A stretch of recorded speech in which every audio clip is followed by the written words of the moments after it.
Korea's central bank revised down the country's growth forecast for this year and next, both by 0.1 percentage point, making it the third adjustment this year. Along with that, the BOK held its key interest rate at its record low for another month. For the digits and more, we turn to Shin Se. The Bank of Korea cut its growth outlook for the Korean economy this year by 0.1 percentage point to 2.7%. BOK Governor Lee Ju said the weaker-than-expected GDP in the second quarter of this year, driven by the fallout of the MERS outbreak, along with looming external economic instabilities, dominated the decision.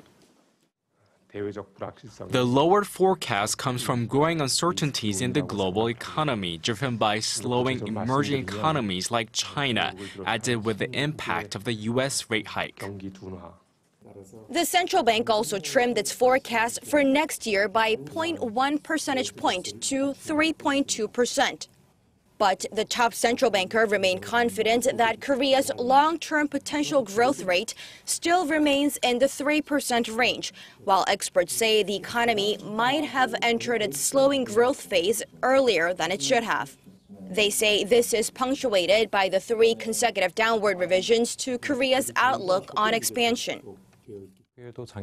With the current underlying circumstances, like a growing aging population, along with a shrinking workforce, Korea might lose more potential growth down the line.